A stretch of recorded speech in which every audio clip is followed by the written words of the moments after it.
नमस्कार। आज हम बात करने वाले हैं केंद्रीय बजट 2026 की। और जानते हैं, ये बजट ना एक तरह से कसरत ही है, एक बहुत ही मुश्किल बैलेंसिंग एक्ट। सोचिए, एक तरफ तो देश को विकास की पटरी पर तेजी से दौड़ाना है और दूसरी तरफ पूरी दुनिया में जो आर्थिक चुनौतियां चल रही हैं, उनसे भी निपटना है। तो चलिए इस संतुलन के पूरे खेल को थोड़ा और करीब से समझते हैं। ये जो कार्टून है ना, ये इस बजट की पूरी कहानी बस एक तस्वीर में बता देता है। जरा देखिए, एक पड़ले में है हमारी अपनी ज़रूरतें, अपनी उम्मीदें, जैसे कि अच्छा इंफ्रास्ट्रक्चर, तरक्की। और दूसरे पड़ले में क्या है? दुनिया भर की मुश्किलें। कहीं जंग छिड़ी है तो कहीं तेल के दाम आसमान छू रहे हैं, और सरकार को ठीक इसी के बीच में से एक रास्ता निकालना है। तो सबसे बड़ा सवाल यही उठता है कि आखिर सरकार ये मुश्किल संतुलन साधेगी कैसे? क्या है उसका प्लान? चलिए इसी सवाल की एक एक परत को खोलकर देखते हैं। तो देखिए, बजट का जो सबसे पहला और सबसे बड़ा दाव है वो है देश के इंफ्रास्ट्रक्चर पर जबरदस्त निवेश।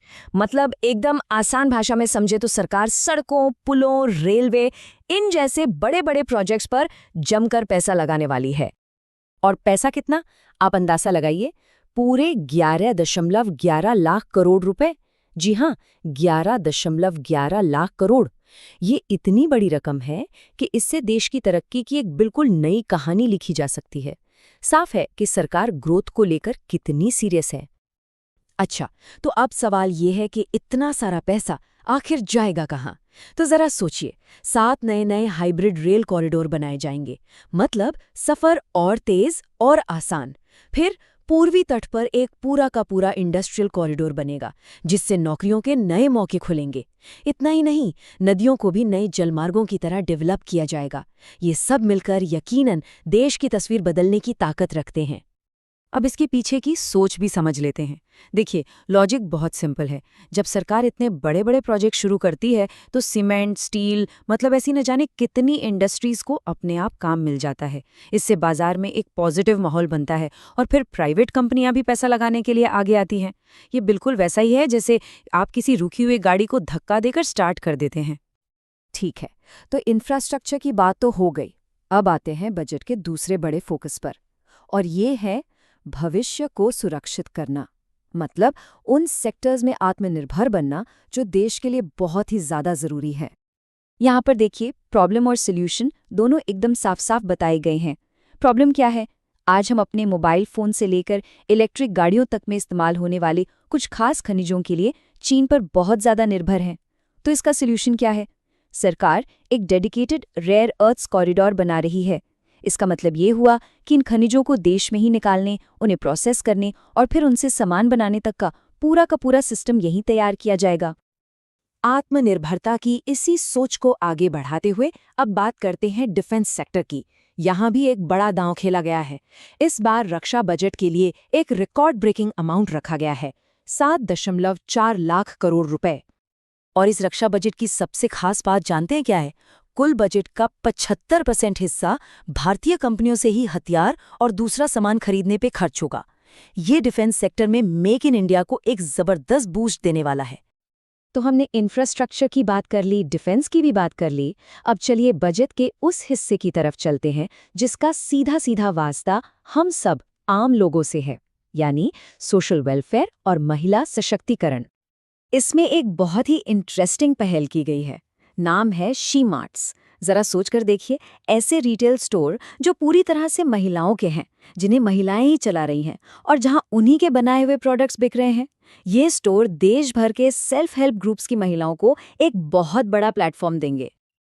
और इस पहल का मकसद सिर्फ रोजगार देना नहीं है, बल्कि इससे कहीं ज्यादा बड़ा है। जैसा कि ये बयान साफ करता है, असल लक्ष्य तो महिलाओं को सिर्फ क्रेडिट लिंक्ड काम धंधों से निकालकर एक सफल एंटरप्रेन्योर, एक बिजनेस ओनर बनाना है। हेल्थ सेक्टर में भी कुछ बड़ी घोषणाएं हुई हैं, जैसे कि देश में ही दवाइयां बनाने को बढ़ावा देने के लिए बायो फार्मा शक्ति नाम का एक नया प्रोग्राम शुरू होगा। मेंटल हेल्थ पर फोकस करते हुए 2 नए नेशनल इंस्टीट्यूट खोले जाएंगे और हमारे बुजुर्गों की देखभाल के लिए करीब 1.4 लाख लोगों को स्पेशल ट्रेनिंग दी जाएगी। लेकिन हाँ, एक मुद्दा ऐसा है जिस पर दो बिल्कुल अलग-अलग राय सामने आ रही हैं, और वो मुद्दा है मनरेगा का। देखिए, एक तरफ सरकार का कहना है कि उन्होंने ग्रामीण विकास के लिए एलोकेशन काफ़ी बढ़ाया है, लेकिन दूसरी तरफ कई एक्टिविस्ट्स का ये मानना है कि ये पैसा इतना नहीं है कि कानून के तहत हर ज़रूरतमंद को 100 दिन का काम मिल सके। तो ये एक ऐसी बहस है जिस पर आगे भी सबकी नज़रें रहेंगी। चलिए अब बात करते हैं बजट के उस हिस्से की जिस पर शेयर बाजार से लेकर आम निवेशकों तक सबकी नजरें टिकी होती है। जी हाँ, हम बात कर रहे हैं टैक्सेस की और उन पर आए अलग-अलग रिएक्शंस की। आगे बढ़ने से पहले एक टर्म को जल्दी से समझ लेते हैं, एसटीटी यानी सिक्योरिटीज ट्रांजैक्शन टैक्स। ये बहुत सिंपल है। जब भी कोई स्टॉक मार्केट में कोई शेयर खरीदता या बेचता है तो उस ट्रांजैक्शन पर सरकार एक छोटा सा टैक्स लगाती है, बस उसी को एसटीटी कहते हैं। तो इस बजट में हुआ ये है कि डेरिवेटिव्स ट्रेडिंग पर लगने वाले एसटीटी को बढ़ा दिया गया है। जैसा कि इस टेबल में देखा जा सकता है, फ्यूचर्स और ऑप्शंस दोनों पर ही टैक्स की दरें अब पहले से ज्यादा होंगी। मतलब ये ट्रेडिंग अब थोड़ी महंगी हो जाएगी। अब सरकार का इसके पीछे तर्क क्या है? उनका कहना है कि ये कदम इसलिए उठाया गया है ताकि बहुत ज्यादा स्पेक्यूलेटिव यानी सट्टेबाजी वाली जो हाई फ्रीक्वेंसी ट्रेडिंग होती है उस पर कुछ लगाम लगे और लोग लॉन्ग टर्म इन्वेस्टमेंट की तरफ ज्यादा ध्यान दें।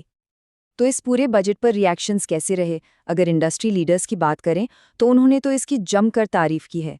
उनका मानना है कि ये एक बैलेंस्ड बजट है जो भारत की ग्रोथ स्टोरी को और मजबूत करेगा। लेकिन विपक्ष की राय इससे बिल्कुल उलट है। उन्होंने बजट की आलोचना करते हुए कहा कि इसमें देश के जो असली संकट हैं, जैसे युवाओं की बेरोजगारी और किसानों की परेशानियां, उन्हें पूरी तरह से नजरअंदाज कर दिया गया है। वहीं ट्रेड यूनियनों ने भी अपनी चिंताएं जाहिर की हैं। उनका कहना है कि ये बजट कॉरपोरेट समर्थक है, मतलब ये बड़े कॉरपोरेट्स को फायदा पहुंचाता है, जबकि मजदूरों की मांगों जैसे कि सोशल सिक्योरिटी और बेरोजगारी के मुद्दे को फिर से अनदेखा कर दिया गया है। तो चलिए इस पूरी चर्चा को समेटते हैं और देखते हैं कि 4 सबसे बड़ी बातें क्या निकल कर आती हैं। पहली, इंफ्रास्ट्रक्चर पर ऐतिहासिक खर्च ताकि इकोनॉमी को रफ्तार मिले। दूसरी, डिफेंस और जरूरी खनिजों में आत्मनिर्भरता पर एक स्ट्रेटेजिक फोकस। तीसरी, महिलाओं और हेल्थ के लिए खास स्कीम्स, लेकिन ग्रामीण रोजगार के फंड पर बहस जारी है। और चौथी, बजट पर रिएक्शंस में एक साफ बंटवारा, एक तरफ इंडस्ट्री की तारीफ तो दूसरी तरफ विपक्ष की आलोचना। और आखिर में एक बड़ा सवाल छोड़ जाते हैं। देखिए, बजट ने एक बहुत ही एम्बिशियस, एक बहुत महत्वाकांक्षी रोड मैप तो सामने रख दिया है, लेकिन असली चुनौती तो हमेशा इसके इम्प्लीमेंटेशन में होती है। तो सवाल ये है कि क्या ये कागज पर दिखने वाला शानदार संतुलन जमीन पर भी उतर पाएगा? क्या ये ग्लोबल मुश्किलों से पार पाते हुए देश की जरूरतों को पूरा कर पाएगा? खैर, इसका जवाब तो आने वाला वक्त ही देगा।